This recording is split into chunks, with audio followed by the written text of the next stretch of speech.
We use a page view to scroll between different pages, either horizontally or vertically.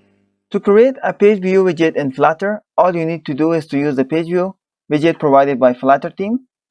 Inside the children property, we define 3 containers. Each has a color and also a text. So if we hit save now, our page view is ready.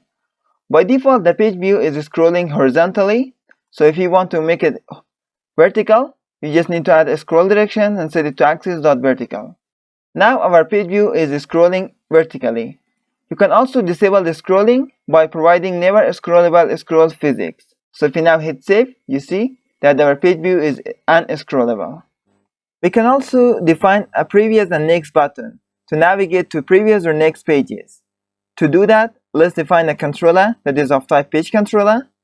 We also need 2 methods, one for going to the next page that is using controller to the next page, and one for going to the previous page and that is also using the controller.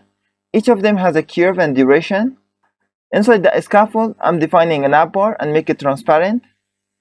I also define 2 actions, one for going to the previous page and one for the next page. And as the last step inside the page view, I use my controller.